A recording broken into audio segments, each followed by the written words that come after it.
This is Kai Chen. For the last 11 years, Kai has tried to change his life. Not once, not twice. 11 years, 11 January mornings, 11 fresh notebooks with the first page reading some version of the same sentence. This year is different. He has read the books. He has listened to the podcasts at double speed on his commute. He knows exactly what he's supposed to do. So he laces up brand new running shoes and goes. For 4 days, without fail. His meditation app shows a 3-day streak. Then nothing.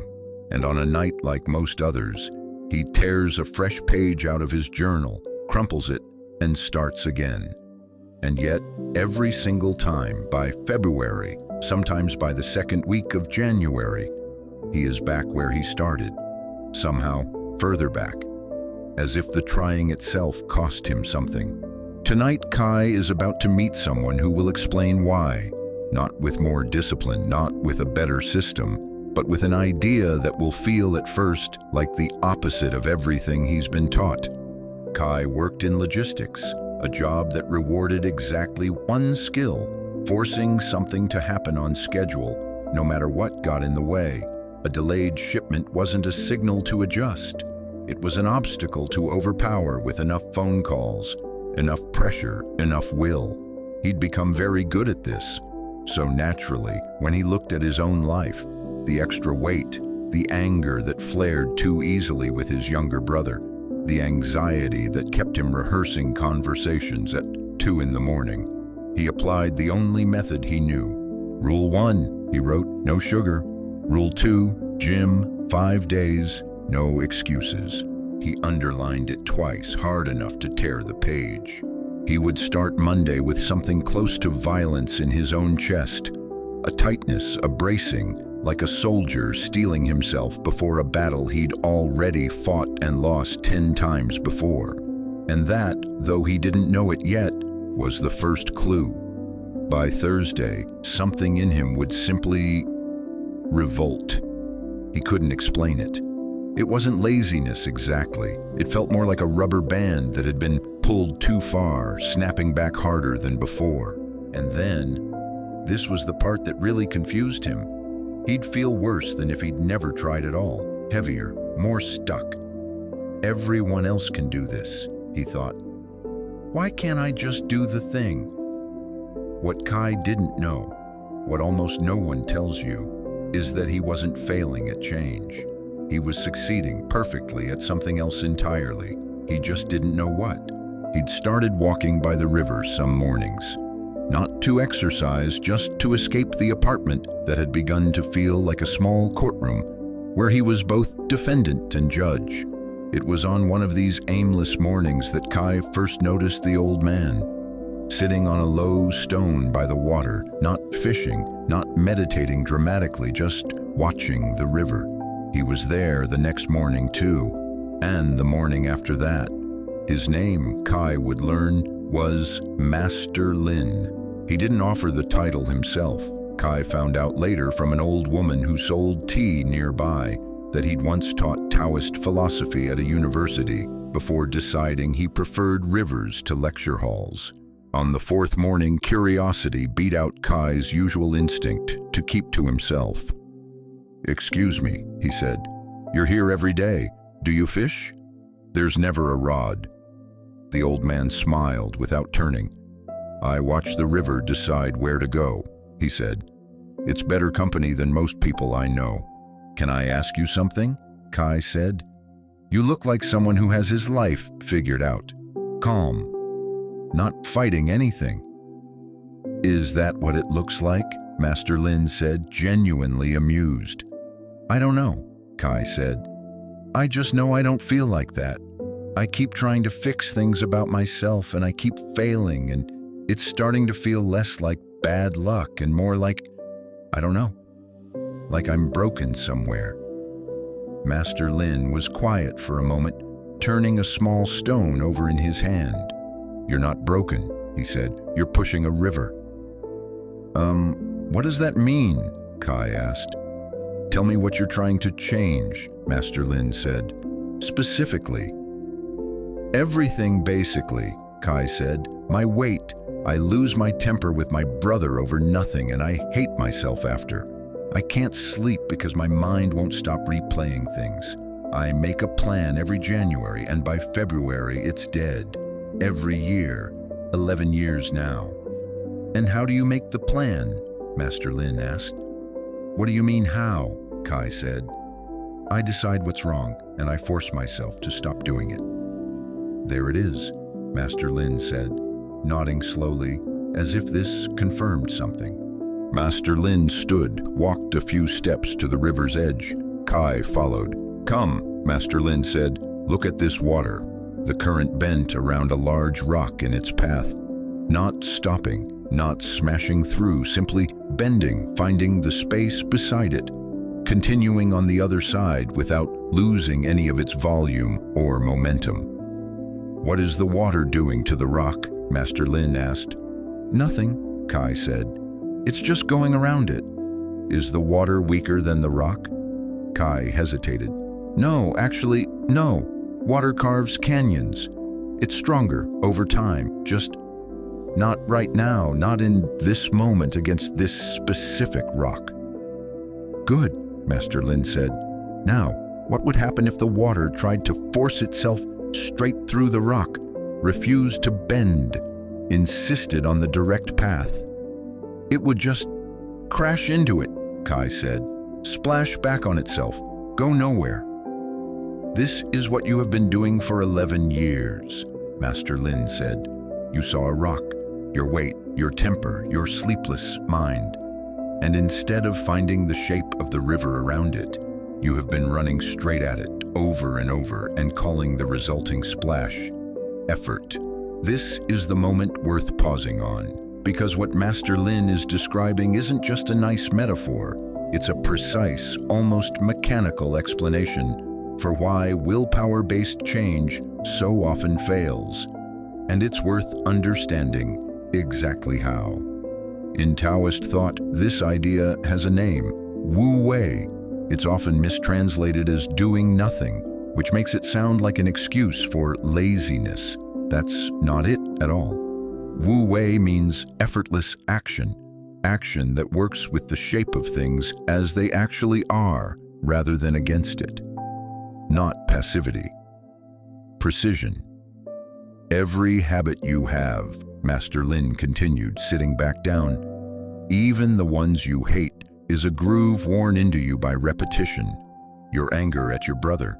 That groove has been carved by hundreds of small moments, each one making the next one easier, faster, more automatic. Okay, Kai said. So how do I fill in the groove? You don't fill it in by hurling yourself against it, Master Lin said. When you decide, in one furious moment of willpower, I will never lose my temper again, what actually happens in your body? It feels like bracing, Kai said, thinking back. Like I'm clenched, waiting for the moment I'll fail almost. Exactly, Master Lin said. You are not relaxed and different. You are tense and the same, just holding your breath. And what happens to held breath? Eventually, you have to let it out, Kai said. And when you do, when your brother says the one thing on the one day you're tired, and the anger comes rushing back, what happens to the groove? It gets deeper, Kai realized, because now there's also the memory of failing, so next time it's even easier to fall into it. This is why forcing a pattern to stop often strengthens it, Master Lin said. The tension of resistance is still attention, still energy, still repetition, just aimed at fighting the groove instead of walking a new path. And a groove doesn't care whether the energy poured into it is love or hatred. It only cares that energy was poured in at all. This is worth sitting with because it explains something almost everyone who has tried to change themselves has felt but rarely put into words. Why the failure feels worse than never trying. It's not just disappointment, it's that the failed attempt at forcing has often deepened the very groove you were trying to erase. because for a moment, all your focus, all your emotional intensity was pointed directly at it. Even in defeat, you fed it. Master Lin gestured for Kai to walk with him. They passed a small field at the edge of the park, tended by someone else, rows of vegetables just beginning to sprout. "Let me ask a different question," Master Lin said. "Have you ever grown anything? A plant?" "My mother had a garden," Kai said. "I remember she'd get furious if I tried to help by tugging on the sprouts to make them grow faster." "Your mother understood something many people forget entirely," Master Lin said, smiling. "There's an old story, a farmer, impatient, watching his rice grow too slowly. Every day he goes out, and every day the shoots look the same height. He can't stand it, so one day he goes to the field and pulls each shoot up just slightly to help it along. That evening, he tells his family proudly, 'I have helped the rice grow taller today.' The next morning, they go to look. 'Let me guess,' Kai said. 'It's all dead.' 'Every stalk,' Master Lin said, 'because the growing was never the part that needed force. The roots needed time, water, sun, conditions. His pulling didn't add anything real. It only interrupted the one thing that was actually working.' This story is one of the oldest illustrations of Wu Wei in Taoist teaching. The farmer who helps the sprouts grow is, in the original telling, a symbol of exactly the kind of self-improvement Kai has been practicing for over a decade. Frantic, well-intentioned, and destructive precisely because of its intensity. "So what? I just don't do anything?" Kai asked. "I wait for change to happen on its own?" "No," Master Lin said. "This is the misunderstanding almost everyone has the first time they hear this idea. Wu Wei is not do nothing. The farmer still has real work, real essential work." "Like what?" Kai asked. "He clears stones from the soil. He makes sure water reaches the roots. He pulls the weeds, not the rice, the things competing with the rice. He positions the field to catch the right amount of sun. None of this forces growth. All of it permits growth. Do you feel the difference? Force is trying to create the outcome directly," Kai said, genuinely turning this over. "And this other thing is creating the conditions where the outcome creates itself." "Yes," Master Lin said. "Say that again, slower, it matters." "Force tries to create the outcome directly," Kai repeated, working it out as he spoke. "Wu Wei creates the conditions and lets the outcome arrive on its own." "That is the entire teaching," Master Lin said. "Everything else is just learning to apply it." 1 week later, Kai returned to the river. He'd been visibly thinking about this. His notebook looked different now. Fewer rules, more questions written down. "I tried something this week," Kai said. "My brother called, and he said the thing he always says. The thing that usually sets me off in about 4 seconds. And instead of fighting the anger, I just didn't grip it. I let it be there. I didn't add fuel, but I also didn't slam a lid on it." "And?" Master Lin asked. "It was still uncomfortable," Kai said. "But it passed in maybe 30 seconds instead of turning into a 2-hour spiral where I say something I regret. I don't totally understand why." "Let me show you something about anger," Master Lin said. "About any strong pattern, really. What do you think anger is made of?" "I don't know," Kai said. "Adrenaline being right?" "Anger, in the moment it first arrives, is mostly just energy," Master Lin said, shaking his head slightly. "A rush, a heat, information trying to move through you. It becomes an anger episode, the kind that lasts 2 hours and ends in regret. Only when you add a second thing on top of it." "Which is?" Kai asked. "Resistance," Master Lin said. "Either you resist it by trying to suppress it, clamping down, which is its own kind of force, or you resist it by justifying it, feeding it a story about how right you are to feel this way, which is force in the opposite direction. Both are force. Both are grabbing the water and trying to make it go somewhere by hand instead of letting it find its own way past the rock. This maps onto something modern psychology has independently observed, even outside any Taoist framework. Emotions, physiologically, tend to move through the body in a matter of seconds to a couple of minutes, if nothing is added to them. What turns a wave into a storm is almost always the layer we add on top, the suppression or the story. The Taoists have a phrase for the state before you add that second layer, Master Lin said. Pu, the uncarved block. It means something simple, unshaped, before the mind's stories have carved it into a particular form. Your anger, in its rawest second, is Pu. It's just energy. It's what you do in the next 4 seconds that turns it into either a passing wave or a 2-hour war. So the practice isn't don't feel anger, Kai said. It's don't grab it. Now you're understanding, Master Lin said. Okay, Kai said. I believe you, or at least I want to, but I need something practical. I can't just sit by a river philosophizing every time I want to eat better or sleep better.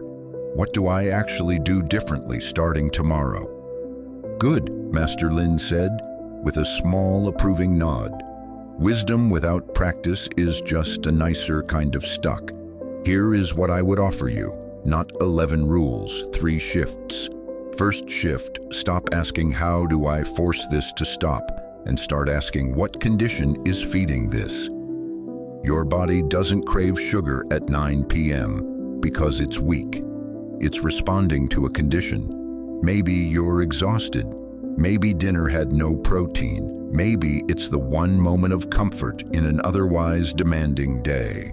Force says, never eat sugar again, and wars with yourself nightly. Wu Wei asks, what's the actual condition making this the path of least resistance right now, and adjusts that.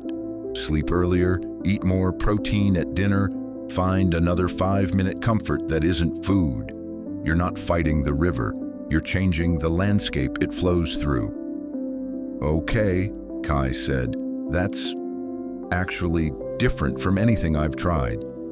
A second shift, Master Lin continued. Work in the direction the energy is already leaning, not directly against it. If you hate the gym but love walking, don't force the gym because a magazine said gym is optimal. Walk. More of what already works, aimed slightly further, beats forcing what should work and abandoning it in 3 weeks. The rice farmer doesn't force rice to grow in sand, because sand is where he'd prefer his field to be. He works the field he actually has. And the third? Kai asked. Third, and this is the one people resist the most. Let the failed attempts pass through you without adding the second layer. When you eat the thing, lose the temper, skip the plan. That moment itself is small. 30 seconds, a single choice. It's what you do in the next hour that decides whether it becomes one data point or a total collapse. Force says, I failed, I'm weak, why bother? Might as well eat the whole bag now. That's you grabbing the wave and turning it into a storm. Wu Wei says, that happened, what was the condition? Adjust the condition and moves on in the same afternoon. Not next Monday, not next January. 11 years. Kai said. I made it about willpower. You're saying it was never about willpower at all. Willpower is real, Master Lin said. It has its place. It can help you not grab the second drink, not send the angry text in the heat of the moment. But willpower spent fighting a groove head-on is like trying to hold back a river with your bare hands. Willpower spent redirecting conditions. That's a hand gently guiding water toward a new channel it was always capable of flowing through. Same strength. Completely different result. 3 months later. Kai did not become a different person. He wants you to know that if you're watching this, hoping for a miracle. He still loses his temper sometimes. He still, once in a while, eats the thing at 9 p.m. But something underneath had shifted. "No, you know what? You're right. That did annoy me," Kai said on the phone with his brother. "Give me a second." He was quiet for maybe 10 seconds, visibly present with the feeling rather than reacting to it. Then, calmer. "Okay, I'm not gonna spiral about it. What were you saying about dinner Saturday?" He still sees Master Lin sometimes, though less often now. Less because he needs to, more because he simply enjoys the company of someone who watches rivers for a hobby. "Can I ask you something?" Kai said. "After everything, the water, the farmer, the anger, if you had to put the whole thing in one sentence for someone who's about to give up on themselves for the 12th year in a row, what would you say?" Master Lin considered this for a long moment, watching the water bend around the same stone as always. "Stop asking the river to become a hammer," he said. "Learn instead where it already wants to go and simply remove what's in its way." The river was never broken. It was only ever looking for its natural course. Maybe you are too. If any part of Kai's story felt familiar, the January plans, the Thursday collapse, the feeling that failure meant something was wrong with you, I want to leave you with something practical before you go. This week, pick just one pattern you've been trying to force into submission, and instead of asking, "How do I stop this?" ask Master Lin's question. What condition is feeding this, and what's one small thing I can adjust about that condition?